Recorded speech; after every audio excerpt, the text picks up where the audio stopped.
Hai, bertemu kembali dengan Ibu di pelajaran Bahasa Indonesia kelas 7. Ibu berharap Ananda semua dalam keadaan sehat dan masih tetap semangat belajar.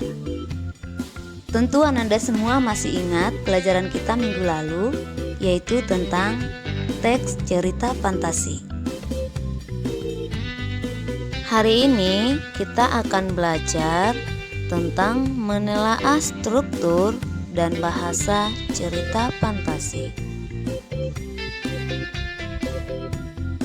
Struktur cerita fantasi ada 3. Yang pertama, bagian orientasi. Nah, bagian orientasi ini adalah pengenalan tokoh, latar, dan watak tokoh. Kemudian yang kedua, yaitu komplikasi. Komplikasi berisi hubungan sebab akibat sehingga muncul masalah dan hingga masalah itu memuncak. Dan yang terakhir yaitu bagian resolusi. Nah, resolusi itu adalah bagian akhir dari sebuah cerita fantasi. Nah, di sini biasanya dia adalah penyelesaian masalah. Nah, untuk lebih jelasnya, kamu bisa memperhatikan contoh telaah struktur cerita fantasi yang ada di bukumu halaman 60 sampai 62. Nah, di sana dijelaskan struktur cerita fantasi yang berjudul Belajar dengan Gajah Mada. Pola pengembangan struktur cerita fantasi. Yang pertama, bagian orientasi dikembangkan melalui 3 pola. Yang pertama, dikembangkan dari deskripsi latar. Nah, di sini dijelaskan latar dari cerita tersebut. Bisa dimulai dari latar waktu maupun latar tempat. Kemudian yang kedua, cerita fantasi dikembangkan dari pengenalan tokoh. Jadi bagian orientasinya dikembangkan dari pengenalan tokoh, siapa tokoh dalam cerita tersebut. Kemudian yang ketiga, bagian orientasi dikembangkan dari pengenalan konflik. Jadi dijelaskan dulu konflik atau masalah yang terdapat dalam cerita fantasi tersebut. Pola pengembangan bagian komplikasi dibagi menjadi 3. Yang pertama, dikembangkan dengan menghadirkan tokoh lain. Nah, jadi tiba-tiba tokoh lain dihadirkan dalam cerita tersebut. Kemudian yang kedua, dikembangkan dengan mengubah latar. Nah, dalam cerita tersebut latarnya tiba-tiba dirubah. Misalnya awalnya berada di rumah, tiba-tiba berada di sebuah hutan. Kemudian yang ketiga, dikembangkan dengan melompat pada zaman yang berbeda. Nah, misalnya zamannya itu dibuat tiba-tiba berbeda. Awalnya dia berada pada zaman sekarang, nah tiba-tiba dia berada pada masa lampau atau masa depan. Pola pengembangan bagian resolusi. Bagian resolusi biasanya dikembangkan dari 3 pola.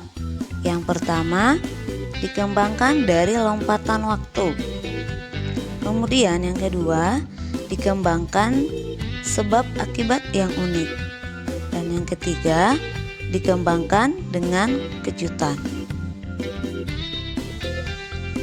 Ciri kebahasaan pada teks cerita fantasi.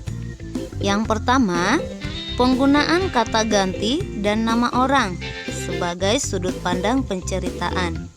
Contohnya, kata ganti aku, mereka, dia, dan bisa dengan menggunakan nama, misalnya nama Doni, Esra, dan lain sebagainya.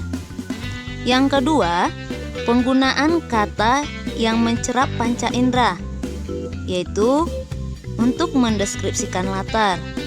Bisa latar tempat, waktu, maupun suasana. Perhatikan contoh berikut yang merupakan pendeskripsian latar tempat. 3 rumah bergaya kerucut menyambut mataku. Emas dan berlian bertaburan di dinding rumah itu. Nah, 3 rumah bergaya kerucut di sini kita menggunakan panca indera penglihatan, yaitu dengan menggunakan mata. Ciri kebahasaan cerita fantasi berikutnya adalah menggunakan pilihan kata dengan makna kias dan makna khusus. Contohnya, alien itu berhidung mancung. Dengan hidungnya yang menjulang, ia mengendus sekeliling. Nah, hidungnya yang menjulang ini merupakan makna kias. Kemudian yang keempat, penggunaan kata sambung penanda urutan waktu. Nah, biasanya ini ditandai dengan kata kemudian, sementara itu, setelah itu, tiba-tiba, ketika, sebelum, dan lain sebagainya. Contohnya, setelah buku terbuka, aku tersesat pada masa lampau.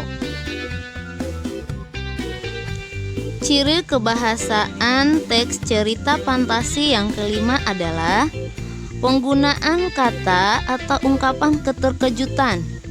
Penggunaan kata atau ungkapan terkejutan berfungsi untuk menggerakkan cerita atau memulai masalah.